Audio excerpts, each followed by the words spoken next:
to circle back to that, in so much as like, I think the thing that I was trying to say is not don't take time off, or not like you don't need a whole day. It's that you need to be cognizant of what you as a person need and give yourself the time when and as you need it, and not always force yourself like, this is the one day a week that I'm going to take off. Because what if you need time off like before that? Or what if, like, I do role playing shows 2 days a week back to back for 4 hours, and a lot of the times that's all I'll do that day. And that for me is a good day off, because the role playing show I'm not producing, I just get to have this creative outlet, and it's not a stressor for me in the way that running my own show is. So that is a comfortable day off for me to have. Whereas for somebody else who maybe was producing the show, maybe is jamming for it and prepping for it, that might be a day that they can't consider a day off because they're working really hard there.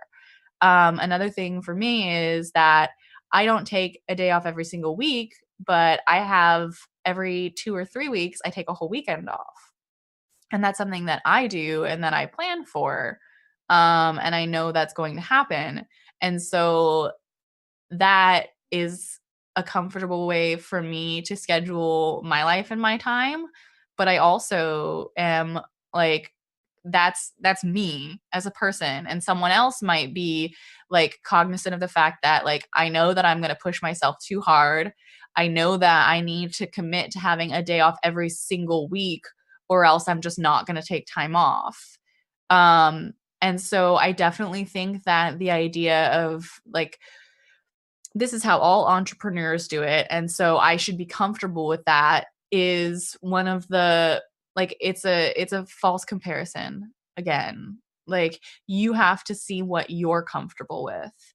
And a lot of that is taking like try something out. Like, see how it works. Be aware of like what your mind and your body is doing. Like, be aware of if you're skipping time taking care of yourself. Like, I don't stream as early in the mornings because I know that I won't wake up early. I know that if I don't eat before stream, that I'll just not eat for a large portion of the day. And so I take the mornings off so that I can make sure that I take care of myself and my body.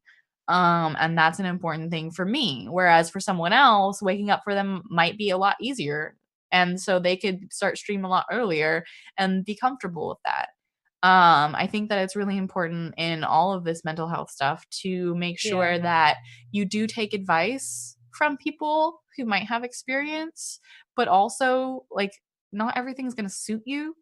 Right. Everyone deals with things differently, and to try and be very cognizant of that. And I think that a lot of people, like Jesse was saying, looking forward 5 to 10 years, um, might get really stressed out about that and be like, oh shit, like this isn't going to last forever. I need to find something else. I need to develop valuable skills. Like, I'm not doing enough. And like, put a pause on that. Put the kibosh on that like stress, because like there is an amount of being prepared, like having savings, and being like realistic about things, but there's also an amount of borrowing tomorrow's problems. So there is one thing to be like, okay, like Jesse was saying, like there are skills I'm developing as a broadcaster that can lend themselves to future careers, but I don't have to necessarily worry about like sending my resume out to a bunch of companies right this second, because maybe right now Twitch is working for me and I'm doing well. And you can have that realistic notion of like, this isn't going to be my entire life. I'm not going to be 60 years old and be a streamer. But also not stress yourself out about it so much. Like, be realistic, know that you're developing skills, and maybe spend a little extra actually like cognizant time, like keeping track of those and maybe trying to develop them more. But don't necessarily be like, this thing that I'm doing isn't always going to work, and so I have to prepare right now for when that breaks. That builds into anxiety and over Mhm. worrying if you do focus on something like that. And that's why it's so important to keep mindful and on the present. And that's something that a lot of people do have an issue with, because it's like, oh, so and so texted me and they haven't gotten back to me. So therefore, this, and this, and all these bad things are happening. Well, just be in the present. I replied to them and they will get to me when they can, and so on. And then you can extrapolate that out to heavier topics such as Twitch. Like, you don't have to focus like, oh my God, a year from now, I want to hit my sub goal of like 1,000 subs or something, or sub points.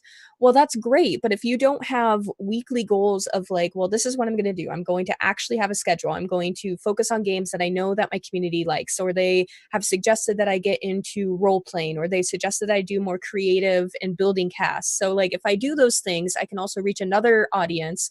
And then Yeah. my current viewers will still show up because they find it interesting, because they have requested those sort of things.